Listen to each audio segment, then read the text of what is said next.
মস্কোতে অনুষ্ঠিত 5 ঘন্টার বৈঠক শেষে রাশিয়া, যুক্তরাষ্ট্র এবং ইউক্রেনের মধ্যে যুদ্ধ সমাপ্তির বিষয়ে কোনো চূড়ান্ত সমঝোতা হয়নি। ক্রেমলিনের মুখপাত্র দিমিত্রি পেসকভ জানিয়েছেন, রুশ প্রেসিডেন্ট ভ্লাদিমির পুতিন মার্কিন প্রস্তাব সম্পূর্ণভাবে প্রত্যাখ্যান করেননি। তিনি বলেন, আলোচনায় কিছু প্রস্তাব গ্রহণযোগ্য মনে হয়েছে, আবার কিছু অংশ অগ্রহণযোগ্য হিসেবে চিহ্নিত করা হয়েছে। পেসকভের ভাষায়, এটি পুরোপুরি স্বাভাবিক বৈঠকীয় প্রক্রিয়ার অংশ, যা সমঝোতার দিকে এগোতে সাহায্য করে। বৈঠকে যুক্ত ছিলেন মার্কিন বিশেষ প্রতিনিধি স্টিভ উইটকফ এবং মার্কিন প্রেসিডেন্ট ডোনাল্ড ট্রাম্পের জামাতা জ্যারেড কুশনার। বৈঠকের পর ট্রাম্প উল্লেখ করেন, বৈঠক মোটামুটি ভালোই ছিল, তবে চূড়ান্ত সমাধান এখনো দূর। দীর্ঘ আলোচনার পরেও ক্রেমলিন জানিয়েছে, ইউক্রেন যুদ্ধ শেষ করার বিষয়ে কোনো সমঝোতা হয়নি। যুক্তরাষ্ট্রের 28 দফার প্রস্তাবের মধ্যে প্রধান বিবাদ সৃষ্টি হয়েছে দুটি বিষয়ে। একটি হলো রাশিয়ার দখলে থাকা ইউক্রেনীয় ভূখণ্ডের ভবিষ্যৎ। কিয়েভ এবং ইউরোপীয় অংশীদাররা মনে করছেন, শান্তি চুক্তি হলেও ভবিষ্যতে রাশিয়ার আগ্রাসন ঠেকাতে ইউক্রেনকে ন্যাটো সদস্যপদ দেওয়া একমাত্র কার্যকর পথ। অন্যটি হলো ইউক্রেনের নিরাপত্তা নিশ্চিতকরণ। কিয়েভ এবং ওয়াশিংটনের জন্য এটি অপরিহার্য, তবে মস্কো এই ধরনের নিরাপত্তা ব্যবস্থা মানতে রাজি নয়। ট্রাম্পও বারবার ইঙ্গিত দিয়েছেন যে তিনি ইউক্রেনকে ন্যাটোয় নেওয়ার পক্ষপাতী নন। পুতিন বৈঠকের আগে মস্কোর একটি বিনিয়োগ ফোরামে তিনি বলেন, ইউরোপ যুদ্ধ থামানোর যে কোনো প্রচেষ্টা থেকে নিজেদের সরিয়ে রেখেছে এবং এমনকি যুক্তরাষ্ট্র কিছু ক্ষেত্রে বাধা সৃষ্টি করছে। তিনি হুঁশিয়ারি দিয়ে বলেন, ইউরোপ যদি যুদ্ধ চায়, রাশিয়া প্রস্তুত। ক্রেমলিনের বক্তব্যে স্পষ্ট, রাশিয়া মার্কিন সম্পর্ক তুলনামূলকভাবে ঘনিষ্ঠ হলেও ইউরোপের সঙ্গে দূরত্ব বাড়ছে। এটি ইঙ্গিত দেয় যে রাশিয়া কৌশলগতভাবে ইউরোপকে বাইরে রেখে ইউক্রেন যুদ্ধের সমাধান খুঁজতে চাইছে। মস্কো বৈঠকের ব্যর্থতার পর মায়ামিতে ইউক্রেনের সঙ্গে নতুন আলোচনায় বসছেন উইটকফ। কিয়েভের পক্ষ থেকে অংশগ্রহণ করবেন তাদের জাতীয় নিরাপত্তা পরিষদের প্রধান রুস্তেম উমরভ। বিশ্লেষকরা বলছেন, মস্কো বৈঠকের ব্যর্থতার মূল কারণ হলো রাশিয়ার ন্যাটো ও ইউরোপীয় দেশগুলোর সঙ্গে বিরোধপূর্ণ অবস্থান। এছাড়া যুক্তরাষ্ট্র, ইউক্রেন এবং রাশিয়ার মধ্যে প্রস্তাবিত সমাধানগুলোর নিরাপত্তা ও ভূখণ্ড সংক্রান্ত মৌলিক মতপার্থক্য একটি গুরুত্বপূর্ণ বিষয়। ফলে যুদ্ধ সমাপ্তি বা শান্তি চুক্তি এখনো অনিশ্চিত, যদিও মার্কিন এবং ইউক্রেনীয় কর্মকর্তারা মনে করছেন পুতিন যুদ্ধ শেষ করতে আগ্রহী। মস্কোতে বৈঠক ব্যর্থ হলেও আলোচনার ধারা এখনো বন্ধ হয়নি এবং আগামী বৈঠকগুলো এই প্রক্রিয়াকে এগিয়ে নিতে পারে। মাঝ আকাশে ড্রোন থেকে মিসাইল ছুড়ে অত্যাধুনিক যুদ্ধবিমান ধ্বংসে সাফল্যের পর এবার সাবমেরিন বানাচ্ছে তুরস্ক।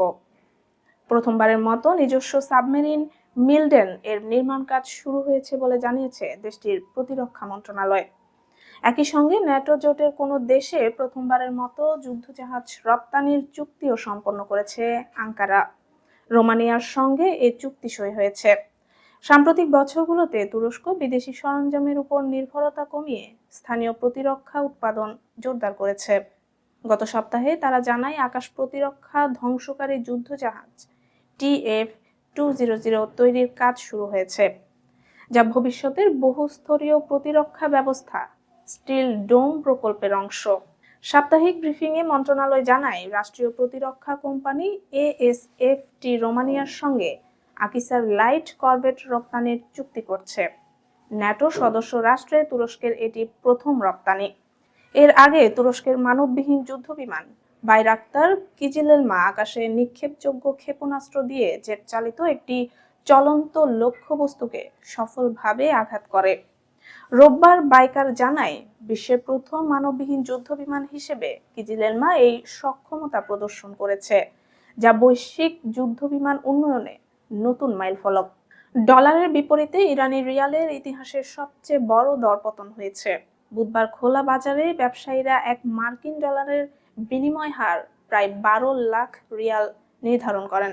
এপির প্রতিবেদনে বলা হয়েছে, দীর্ঘদিন ধরে যুক্তরাষ্ট্র ও পশ্চিমা দেশগুলোর নিষেধাজ্ঞার কারণে রিয়ালের মূল্য ধীরে ধীরে কমেছে, আর ওয়াশিংটন তেহরানের পারমাণবিক আলোচনায় অচলাবস্থার কারণে পরিস্থিতি আরও অবনতি হয়েছে।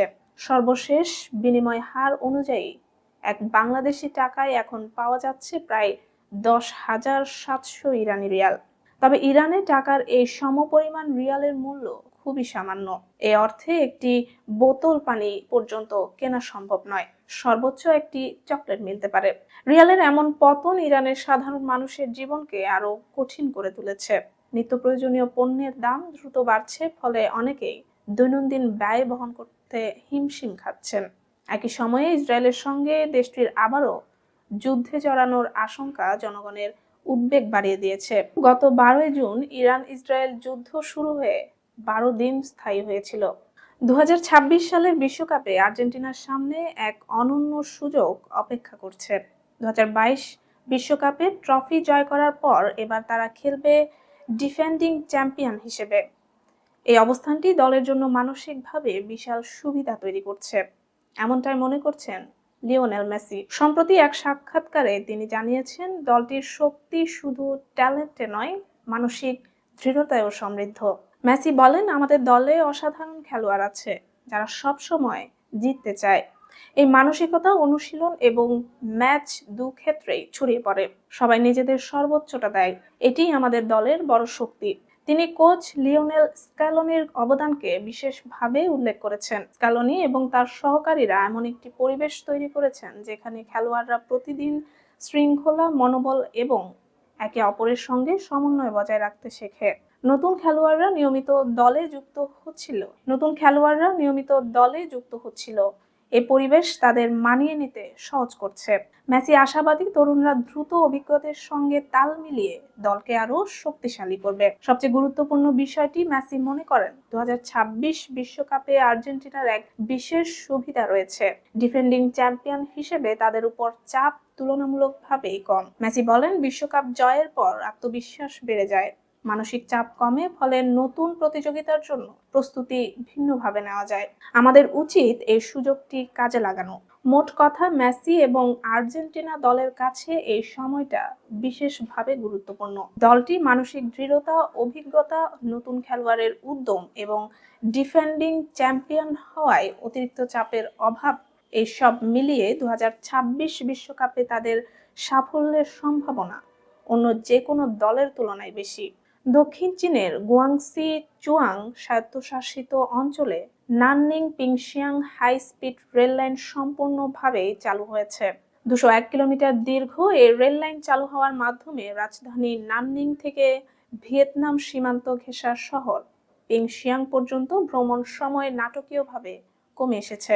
আগে যেখানে 4 ঘন্টার বেশি সময় লাগতো, সেখানে এখন যাত্রাটি শেষ করা সম্ভব মাত্র 75 মিনিটে। চায়নার ডেইলি সিএমজি এবং অন্যান্য আন্তর্জাতিক মাধ্যম জানিয়েছে, নতুন এই রেলপথ দক্ষিণ চীন ও ভিয়েতনামের সীমান্ত অঞ্চলে যোগাযোগ এবং বাণিজ্যের জন্য বড় পরিবর্তন বয়ে আনবে।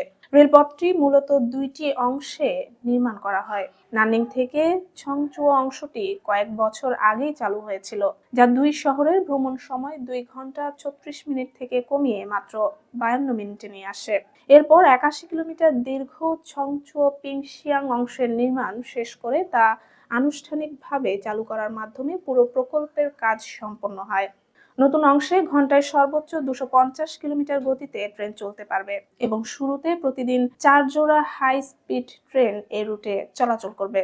চায়না রেলওয়ে গ্রুপ জানিয়েছে, রেল লাইনটি চালু হওয়ায় নাননিং ও সীমান্তবর্তী পিংশিয়াং এর মধ্যে ভ্রমণ সময় কমে আসার পাশাপাশি সীমান্ত অঞ্চলে বাণিজ্য, পর্যটন এবং মানুষের চলাচলের নতুন সুযোগ তৈরি হবে। স্থানীয় প্রশাসন মনে করছে, রেল প্রকল্পটি সড়কপথের চাপ কমাবে এবং সীমান্ত বাণিজ্যের টার্নওভারও বাড়াবে।